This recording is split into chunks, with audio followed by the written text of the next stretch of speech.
which also, then due to a decrease in the cortisol, okay, and, that eating whole foods like this turkey sandwich, on good bread, I like to emphasize that, try to, and that's a good way, as you're looking at this, good proteins versus bad proteins, good carbs versus bad carbs.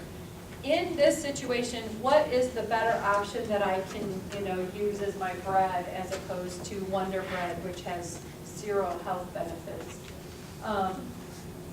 So think about that as you're doing that to help with your amino acid, getting that replenished thing so that it can be used to repair. Carbohydrate to protein ratio about 3-to-1, 4-to-1. And we've talked about chocolate milk before, and there are some other things that you can do. And you know what I'm going to say? I'm just going to say just eat some food, eat something good. There are good commercial products out there. If you don't have access, and I know it's hard as a college student, but man, if you start adding up how much money you're spending on commercial products, because most people tell me I can't afford to eat healthy, but what if instead of buying some different products that you normally put in your grocery cart, that you grab apple and peanut butter, and you grab some different things that you could use to replenish. But once again, remember, you also have to think about your digestive system, how much it has to work. So there's a balance there that you really have to process through when you're working with people. A lot of times it comes back to, for that individual, what is it that they're able to do? And we'll get into kind of some of the different supplementations, that athletes might tend to gravitate towards, and what is really necessary and what isn't. But when we're talking about amino acid supplementation, one of the things you do have to be careful of is if you do intake amino acids as a supplement, you have to pay attention to what amino acids are within that product, whatever it is that you are taking. Because in the body, if you are overloading it with certain amino acids, some of the other amino acids may not get used, and you need them all, okay? They are all necessary. So don't just think of it as, okay, amino acid, it doesn't matter which ones I'm getting, as long as I'm getting amino acids. Because an overload of some amino acids could then block the absorption of other amino acids, okay? So you do want to pay attention to that as well. And to remember that when you have just an amino acid, let's say powder that you're taking, remember that is not food, that is a drug, that is a supplement, and so you have to take it as such, okay? It can be useful for a while, and it can be useful to maybe bulk up a little bit, but just remember that you really should get your amino acids mostly from foods, okay?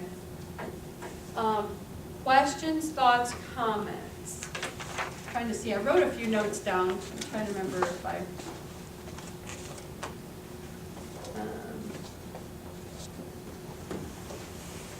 one of the things I did write down is, so let's say you are taking some branched chain amino acids, using like a whey and branched chain amino acid combination afterward, it can really help with repairing that muscle tissue, okay? So when you're working with somebody and they're going to take the branched chain amino acid, like, okay, so this is what they're doing. Here's the best way to do that. It gives you that protein, and then you need to make sure you're getting that protein and carbs in there. And another good thing to do is like a protein-carb combination of a ratio with the branched chain amino acid. That combination they are showing is kind of the best way to get those amino acids into the body. Okay, so like whey plus branched chain amino acids. Protein, carb plus leucine, so getting branched chain amino acid with the protein and carbs post-exercise is really helpful. Okay. All right, that was protein. How we doing? Any questions, thoughts? It's kind of difficult. I know we were kind of spread out over a long period of time. Some things you want to pay attention to, obviously, make sure you know your, the macronutrient range for proteins, that 10 to 35%. Understand for a sedentary adult how much you would intake and how that increases. How much you would need to increase a pound of muscle over a week's period of time. So we said in a day, what did we end up saying? It's 100 grams over a week. What was our number? So it would be what? 7. I'm drawing a complete blank. How many in a day? How many grams in a day for protein if you want to add a thing of muscle? Oh, I have it. That's funny. It's on the paper I'm looking at right now. So your protein, so you would need to add an extra 14 grams of protein a day, which ends up being about 92 grams, but I'm still iffy on that. Depends on the metabolism of the person. But you want to make sure you're gaining that muscle, you want to add that 14 grams per day. Okay? All right, and you do want to keep your carbohydrate stores up in order to be able to use it right. All right.